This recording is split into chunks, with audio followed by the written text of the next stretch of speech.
All right, so this is me riding out. I'm gonna go out for my first ride on my bike. I do have these brand new wheels installed to it.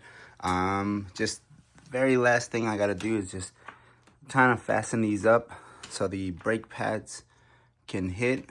So I'm gonna move those brake pads around a little bit because I can still kind of roll forward, and I'm putting force on them.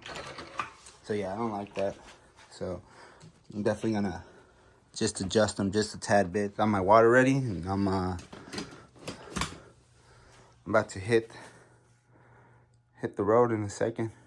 All right, the Shimano freewheel that I put on there is amazing. Bike feels like 100 times faster, but it's just this path that I'm on, it's got a ton of gravel and just loose rocks. So these are pretty thin. They're digging in a bunch into like the gravel, and I'm not really going anywhere. So I would switch out, especially if you're like doing a little trail like this, switch out into some mountain bike tires, something with a more aggressive actual tread, because these are like definitely they're good for the road, but yeah, not doing this again. Whew.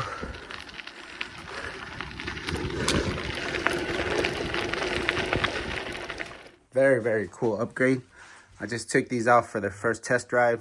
They are amazing when it comes down to the blacktop, some light gravel, also concrete, grass and stuff like that.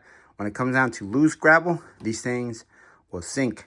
Their profile is so narrow, and there's no grippiness to them.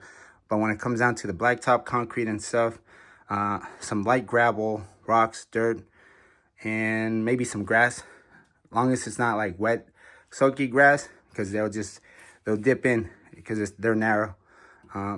But dress for the occasion. If you're gonna hit the road, especially on a mountain bike, and you know you're gonna do very, very light gravel, some rocks, dirt, grass, but majority of the time you're gonna be hitting the road, man, this is a quick, easy, very cheap setup. Very, very cheap. And it's durable, because I definitely took it out for a spin. Really nice. Definitely gonna upgrade a few things here and there, tweak it up just a little bit. But if I definitely wanted to go up off-road, I definitely need to build another set of tires with some kind of thread like this, and a more aggressive thread, more little spikes on the side. This pattern is made for a ton of rocks, dirt, very loose gravel, all that stuff. But I don't have a setup built for these, and I still haven't serviced these wheels. I'm gonna take off these hubs, service them, and hopefully I'll have 2 sets of wheels by the time that I'm done with this. But test drive was really good. I definitely went out there, did what I was supposed to do, and I'm back. This helmet, guaranteed, it's like soaking wet with sweat, but very light, really comfortable, and it lets you breathe, especially on like really hot days. I am learning as I go, but I'm definitely having a ton of fun doing so, and I'm definitely learning a ton about mountain bike. I do ride with a very cheap mountain bike. It's nothing expensive.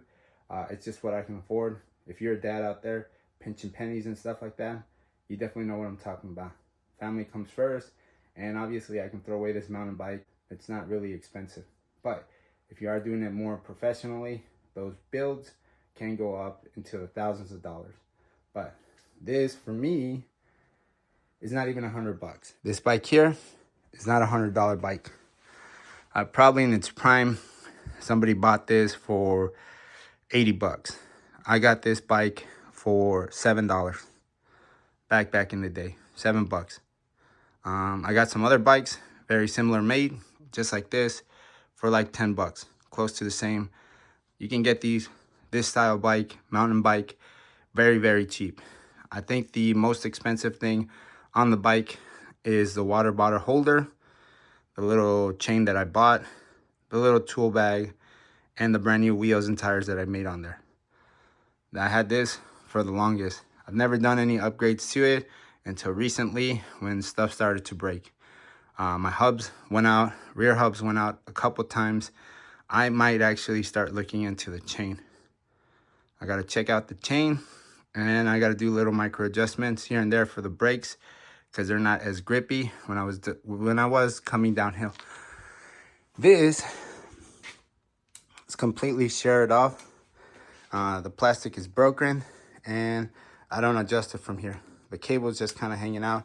I think that I'm gonna have to replace this whole assembly. I've never actually replaced gears, but I'm definitely gonna learn.